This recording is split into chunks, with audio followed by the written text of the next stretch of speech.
Katakan di saat ada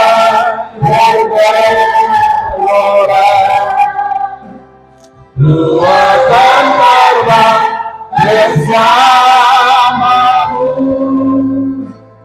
Apabila atas semesta juta nasta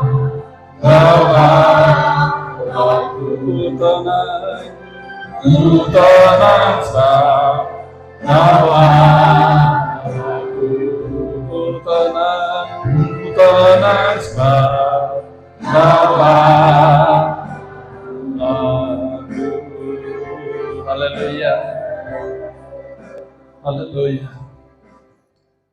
Bapa yang baik, Bapa yang kami sembah dalam nama Yesus Kristus Tuhan. Bapa yang maha hadir atas puji-pujian umat-Mu. Hamba sungguh amat percaya Tuhan, Engkau telah menjamah setiap hati dan pikiran kami. Engkau telah mengubah duka, kebodohan menjadi sukacita, dan hikmat boleh melingkupi kehidupan kami. Bapa, kami telah memuji menyembah-Mu. Kami telah bersorak-sorai Tuhan. Biarlah Engkau juga Tuhan boleh masgul hati, boleh melawat setiap kami yang boleh hadir pada malam hari ini. Kami kembali tidak seperti kami datang penuh dengan persoalan pergumulan, tapi kami pulang dengan sorak-sorai kemenangan. Nama-Mu dipermuliakan di sepanjang kehidupan kami. Engkaulah Tuhan, alasannya hamba boleh ada di sini. Bukan karena kuat gagah hamba boleh ada berdiri di sini. Olehnya pakailah hamba ya Tuhan, mulut bibir hamba nyatakan kalimat kata yang memberkati. Nyatakan Tuhan kuasa-Mu atas segala apa yang hamba mau sampaikan. Supaya hamba tidak menjadi batu sandungan, tapi hamba boleh menjadi saluran berkat bagi umat-Mu di sore hari ini. Dan jika ada roh lain apapun bentuk roh itu, roh malas, roh bodoh, roh setan, roh kritik, roh iblis, kami ikat patahkan kuasanya di dalam nama Yesus Kristus. Roh Kudus menawan setiap hati kami. Berfirmanlah Engkau Tuhan, karena kami sudah siap mendengarkannya. Di dalam nama Yesus Kristus kami sudah berdoa dan menyambut sabda-Mu. Haleluya. Amin. Shalom semua. Silakan duduk Bapak Ibu. Puji Tuhan, saya sangat diberkati dengan tim WL dan Singer. Dan musiknya ya luar biasa, memberi gebrakan gitu ya. Kalau di Jakarta itu sudah ada jaim-jaimnya. Kalau di sini all out, amin. All out sehingga kita pun dibakar habis. Haleluya. Sebelumnya perkenalkan kami Pendeta MT Butar-Butar, perpanjangannya Muara Tua Butar-Butar ya. Sudah sebagian yang sudah mengenal dan tahu. Kami melayani di GB Mohar Saron, Kelapa Gading, Jakarta Utara. Ya, anak 4 udah selesai semua sarjana, cucu 6 ya, tapi istri sudah di sorga. Haleluya. Ya, jadi sudah bebas pergi kemana saja. Dulu juga bebas sih. Ya, cuman sekarang tidak ada lagi yang mencium pipi kiri, pipi kanan kalau pergi dan pulang.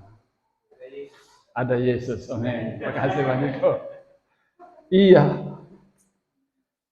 Terima kasih Tuhan, begitu saya tiba tadi di sana, saya lihat, wah Tuhan, apa topiknya ini? Aku udah persiapkan beberapa hari topik untuk hari ini. Di saat saya memanjat dan memanjat, Tuhan ganti topiknya. Jadi kalau salah-salah sedikit tolong dimaklumi, amin. Iya, karena latihan untuk persiapan ibadah khotbah itu susah loh. Kadang-kadang untuk membuat gaya, irama, dan sentakan-sentakan suara pun kita harus mulai dalam roh dan kebenaran, amin.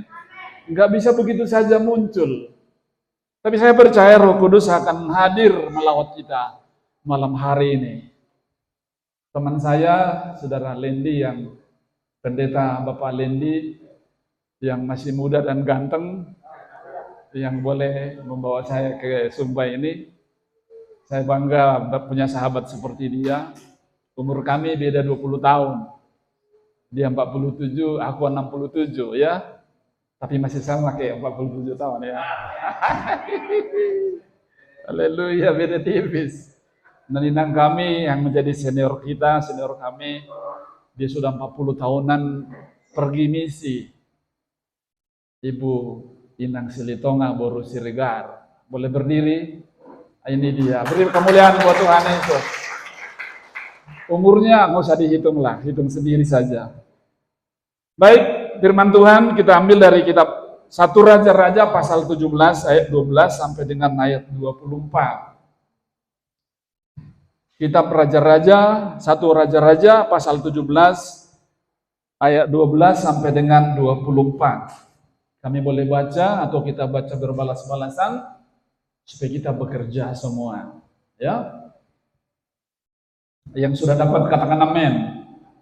Boleh di handphone, boleh juga di Alkitab. Ya. 1 Raja-Raja 17 ayat 12 sampai 24. Demikian firman Tuhan, perempuan itu menjawab, demi Tuhan Allahmu yang hidup, sesungguhnya tidak ada roti padaku sedikit pun, kecuali segenggam tepung dalam tempayan dan sedikit minyak dalam buli-buli. Dan sekarang aku sedang mengumpulkan 2-3 potong kayu api, kemudian aku mau pulang dan mengolahnya bagiku dan bagi anakku, dan setelah kami memakannya maka kami akan mati. Lanjut ayat 13.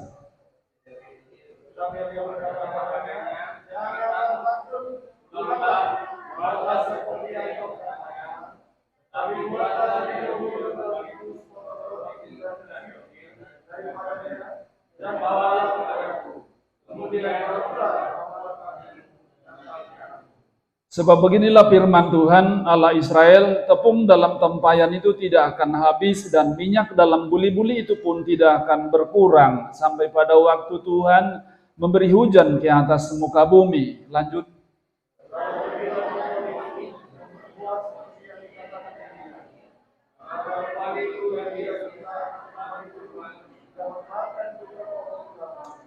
Tepung dalam tempayan itu tidak habis dan minyak dalam buli-buli itu tidak berkurang, seperti firman Tuhan yang diucapkannya dengan perantaran Elia.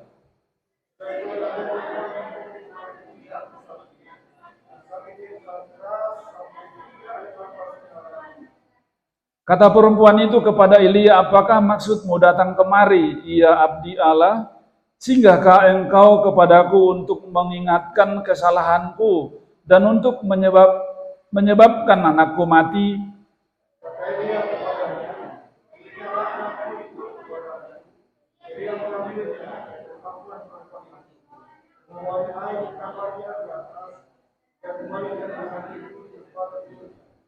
Sesudah itu ia berseru kepada Tuhan, katanya, ya Tuhan Allahku, apakah engkau menimpakan kemalangan ini atas janda ini juga, yang menerima aku sebagai penumpang dan dengan membunuh anaknya?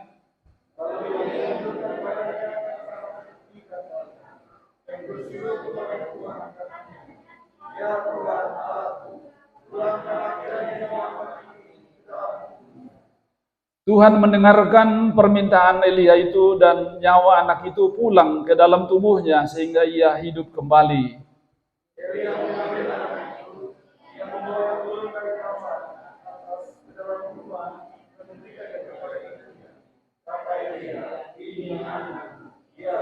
Sama-sama.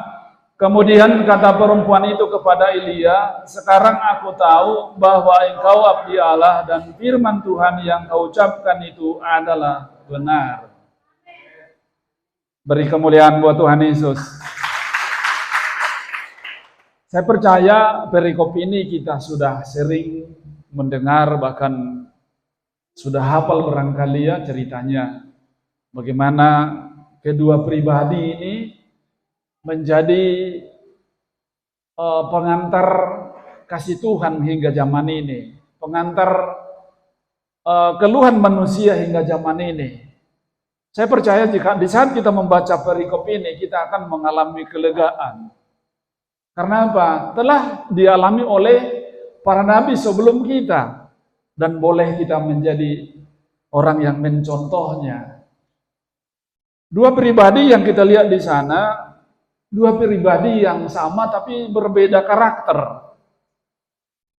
Yang satu, Nabi Allah itu takut kepada Tuhan dan tunduk kepada Tuhan. Yang satu ya janda itu tunduk kepada Elia. Ya, dia tidak kenal Tuhan. Dia tidak begitu paham tentang Tuhan. Tapi kedua-duanya memiliki karakter yang sama, yaitu takut dan tunduk kepada setiap permintaan itu. Kita baca di ayat 26, pengakuan janda itu, 24. Kemudian kata perempuan itu kepada Elia, sekarang aku tahu bahwa engkau abdi Allah dan firman Tuhan yang kau ucapkan itu adalah benar. Saudara, mari kita belajar hari-hari ini bahwa apa yang diucapkan oleh para nabi atau Tuhan sendiri atau hamba Tuhan atau gembala sidang, kita mau katakan itu benar gitu loh. Artinya bagaimana kita mensiasati hati yang memberontak dalam setiap persoalan hidup. Saya melihat perikop ini, persoalan itu adalah cara Tuhan untuk melawat umatnya. Katakan amin. Jadi saya mau kita yang hadir ini kalau ada persoalan, bersukacitalah. Hai persoalan, mana dadamu? Ini dadaku. Amin. Jadi kita tidak jatuh kepada pencobaan. Kita lihat di sini sama-sama menderita sebetulnya. Elia dan janda itu sama-sama menderita. Elia berharap kepada Tuhan dari mana dia boleh makan, karena dia tidak punya pencarian, tidak punya pekerjaan. Tapi keajaiban boleh terjadi, burung gagak dipakai Tuhan untuk memberi dia makan. Dan si janda pun dipakai Tuhan untuk memberi dia makan. Walau si janda itu sudah menghadapi 3 persoalan.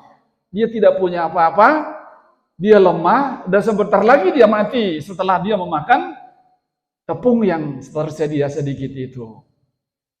Terkasih Tuhan, kalau kita mungkin mengalami peristiwa ini, ya mungkin hati kita sudah akan mengutuki Tuhan.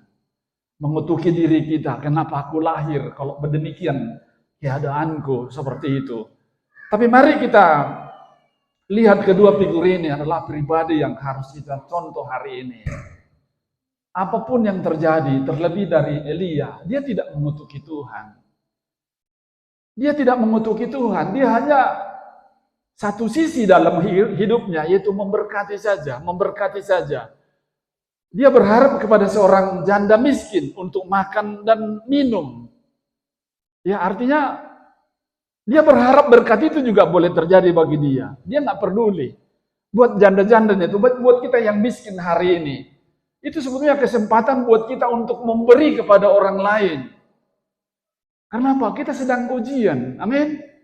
Kalau kita sedang tidak punya apa-apa, lalu memberi kepada orang lain atau hamba Tuhan, percayalah, firman ini akan digenapi bagi hidupmu. Iya, Tuhan itu ada dan dia maha hadir. Dan tidak ada yang mustahil bagi dia. Saya sering kali seperti itu, saudara. Tidak punya uang, tapi yang mengumumkan untuk kolekte pertama di depan. Berilah yang terbaik katanya. Saya pegang kantong saya yang terbaik, uang apa? Ya katakanlah uang 50.000. Saya kasih yang 50.000 itu, saudara. Suatu saat berilah yang terbaik, kata si pendoa untuk persembahan. Beli yang terbaik, cuma 1 lembar 100.000. harus diberi. Bayar parkir apa? Beli bensin apa? Makan siang apa? Cuma 400.000 uangnya. Tapi belum keluar dari gereja, sudah ada tuk datang begitu ya. Pak, ada berkat katanya.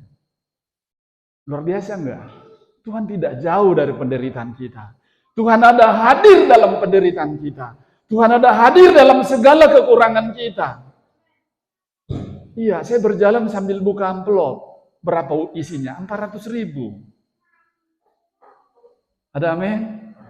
Iya, jadi kita mari beri yang terbaik. Di saat engkau berkekurangan, berilah apa yang ada padamu kepada orang yang membutuhkan pertolongan pada saat itu. Itu cara untuk kita tidak habis-habisnya berkat datang kepada kita. Itu rumusnya. Semakin kita pelit, semakin pelitlah berkat itu mengalir bagi kehidupan kita. Amin. Iya. Ini masih soal makanan loh. Masih soal berkat. Bagaimana masalah sebentar lagi janda dan anaknya itu akan mati karena sudah nggak ada lagi. Bagaimana kita membahasnya itu? Bagaimana si anak yang sudah mau mati itu boleh hidup kembali? Ayat ini atau perikop ini menjelaskan kepada kita, tidak ada yang mustahil bagi Tuhan. Katakan amin. Jika kita benar-benar fokus kepada Tuhan, iman kita tidak menoleh ke kiri dan ke kanan, Tuhan itu ada di hadapan kita. Tuhan itu pasti menolong. Banyak persoalan di kala saya telah bertobat dari 23 tahun yang lalu. Jadi Kristen itu memang sulit, saudara. Saya boleh menerima pertobatan dan baptisan setelah umur 37 tahun. Dari lahir sampai 37 tahun kemana? Seperti itu.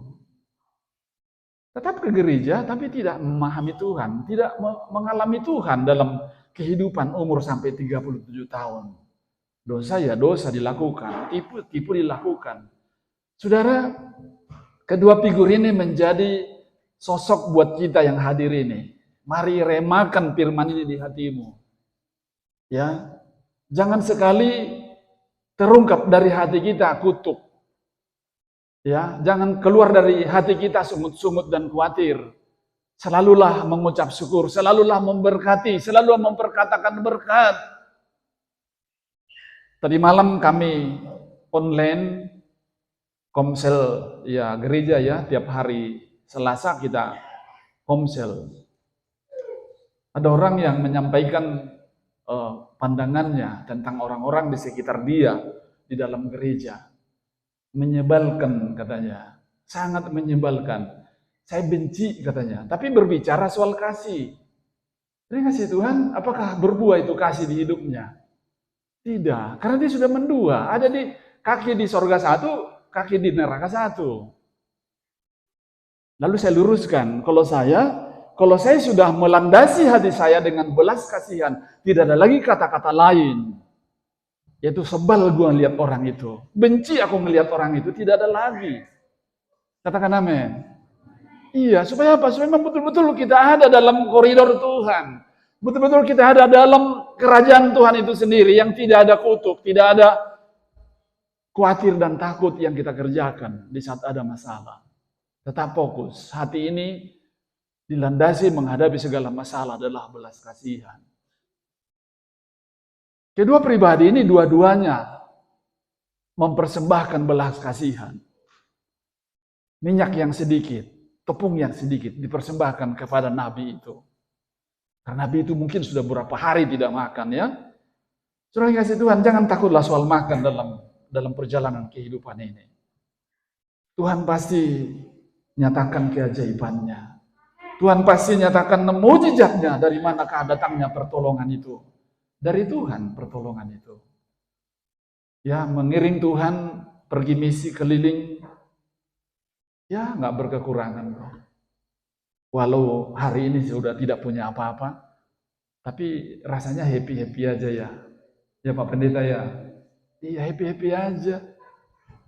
Iya, walau tidak punya apa-apa, sekarang saya tidak punya rumah. Saya 5 kali lo jual rumah karena tekor pelayanan. Kalau sudah pelayanan tidak lagi fokus cari uang. Waktu itu saya dua dua muka, kerja sambil melayani. Melayani usaha sendiri, dapat duit seperti Rasul Paulus, bikin tenda, dapat uang, dia pergi melayani. Itulah yang saya tiru, saudara yang kasih Tuhan. 5 rumah terjual, rumah pertama terjual, tapi kebeli lagi lebih besar dari yang pertama.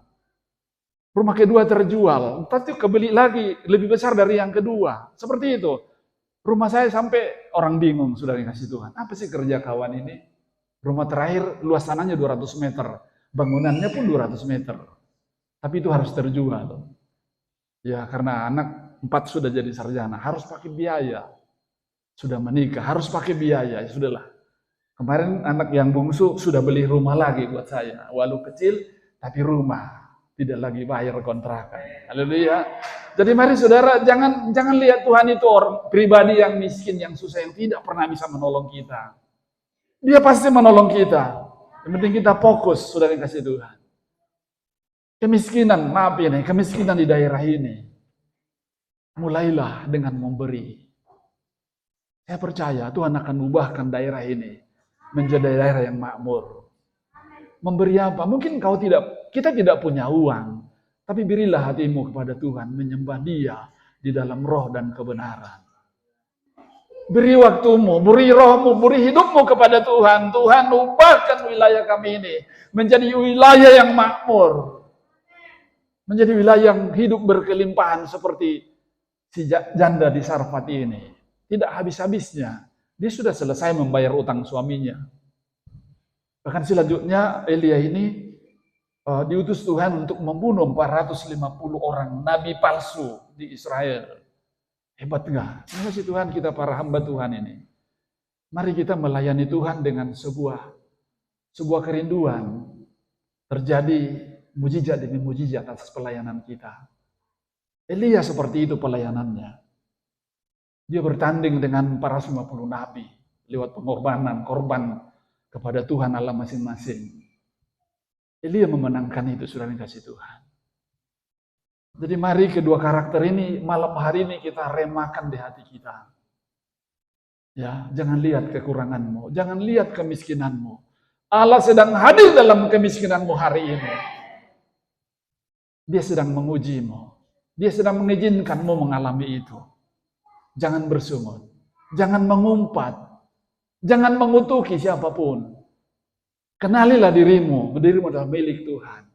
Kenali orang lain juga milik Tuhan. Kenali Tuhan. Tuhan itu adalah baik.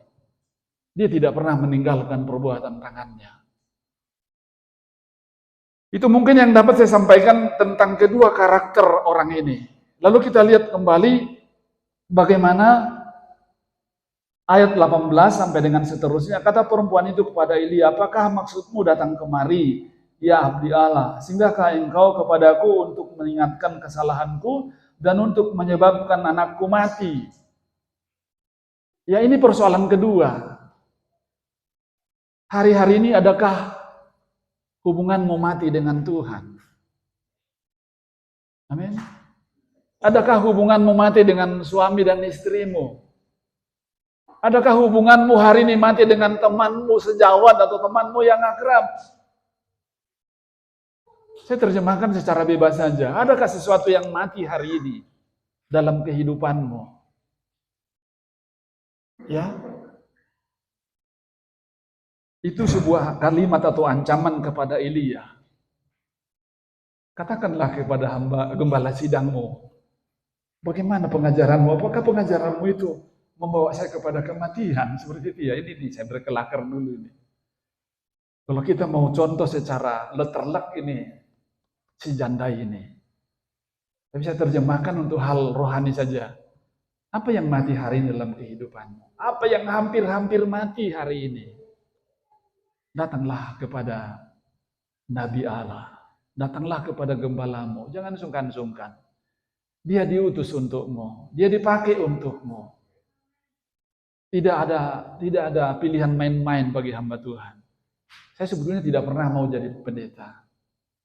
Ya, saya kuliah bukan untuk saya menjadi pendeta tujuannya. Saya belajar tentang Alkitab, tentang firman Tuhan. Bagaimana firman itu mengubah hidup saya. Cuma seperti itu.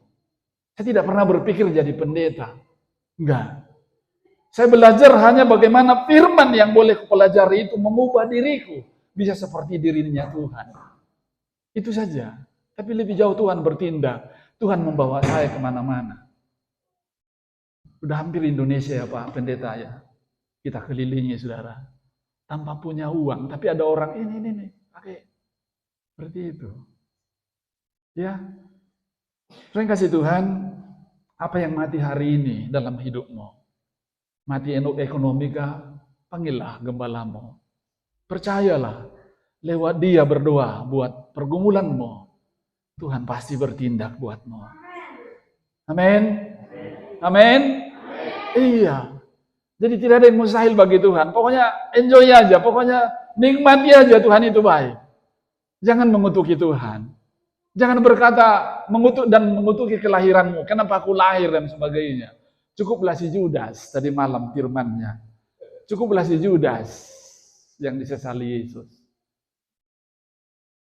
Ya, kenapa ini orang lahir seperti itu? Karena Judas begitu luar biasa menipu Tuhan Yesus. Sudah ambil uang, ya.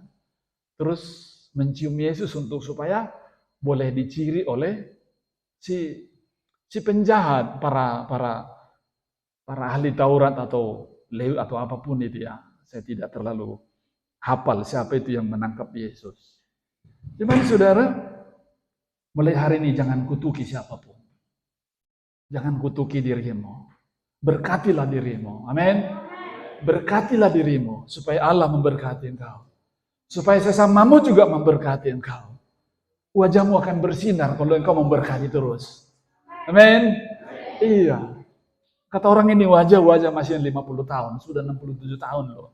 Karena apa? Selalu memberkati. Ya. Selalu memberkati. Baik relung hati memberkati. Terus memberkati. Ya, sejahat apapun di sisi saya orang lain, saya memberkatinya. Tuhan tolong dia. Jamah hatinya. Dia tidak tahu apa yang dia lakukan. Kalau saya kutuki dia, ya saya yang sakit. Amin. Saya yang sakit hati. Saya yang menyimpan akar pahit atas dia. Siapa yang rugi? Saya yang rugi, bukan dia yang rugi. Ya mari saudara, figur kedua pribadi ini, karakter kedua pribadi ini, malam hari ini, mari kita remakan dalam hidup kita. Dan pada akhirnya dikatakan di ayat yang ke-20, sesudah itu ia berseru kepada Tuhan, katanya, ya Tuhan Allahku, apakah engkau menimpakan kemalangan ini atas janda ini juga, yang menerima aku sebagai penumpang dengan membunuh anaknya. Lalu ia mengunjurkan badannya di atas anak itu 3 kali dan berseru kepada Tuhan.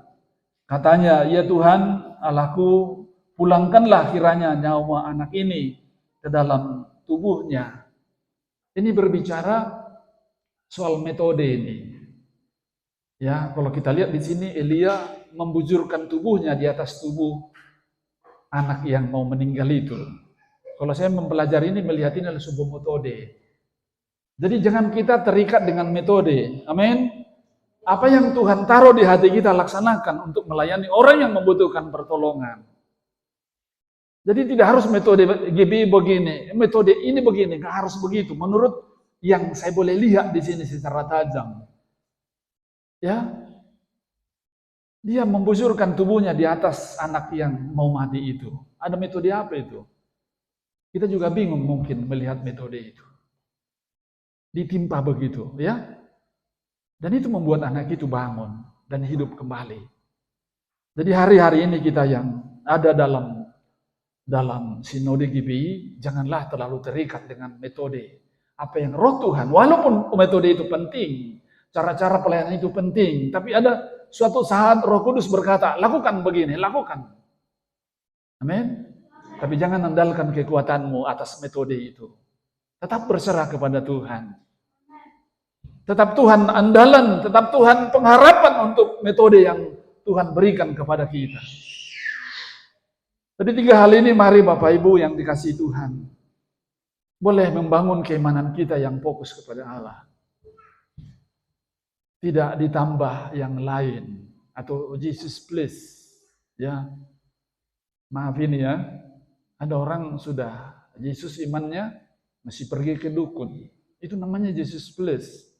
Yesus tidak memberkati orang yang seperti itu. Ya, jadi dia harus disembah di dalam roh dan kebenaran. Tidak boleh Jesus plus. Saya pernah tinggal di Bali 1 tahun. Kantor saya, mobil saya, tempat tidur saya tiap pagi dikembangin sama dia. 1 minggu, 2 minggu, 1 bulan, saya udah mulai gerah ini. Ini perang Allah namanya ini, ya. Haleluya. Satu saat saya minta kepada Tuhan, Tuhan berikan aku keberanian untuk menyampaikan ini. Karena aku punya Tuhan. Seperti itu. Saya bilang, Bu, tolong kalau boleh kembangnya mulai besok jangan ditaruh lagi. Ya. Ya karena iman saya Yesus, tidak ada yang lain, tidak ada plus kembang, plus dan lain-lain dan sebagainya. Kenapa Pak? Iya kan aku punya Tuhan. Nanti kalau Tuhan kita berantem di sorga, ini pemahaman ibu-ibu ya. Kalau Tuhan kita di sorga berantem, rontok langitnya bagaimana kita hidup di sini? Kalau langit itu rontok, ketawa dia. Ya om, saya tidak kasih lagi kembang di situ. Amin saudara. Jadi jangan kita main perasaan tentang iman ini. Iya, katakan iya. Tidak, katakan tidak. Karena Indonesia ini banyak budaya ya yang bisa mempengaruhi perjalanan iman kita. Setahun berakhir saya kerja di Bali, ibu itu nanya, Pak Butar, boleh ngomong nggak? Boleh. Ilmu apa ilmunya? Kenapa Bu? Kok bisa tidur di ruangan itu, di kamar suami saya? Itu setelah suami saya meninggal, itu kamar tidak pernah kami pakai tidur. Emang kenapa Bu? Itu suami saya di situ meninggal digaruk sama leak sampai robek dadanya. Katanya. Hah? Saya bilang, enggak pernah ketemu leak saya di situ, saya bilang.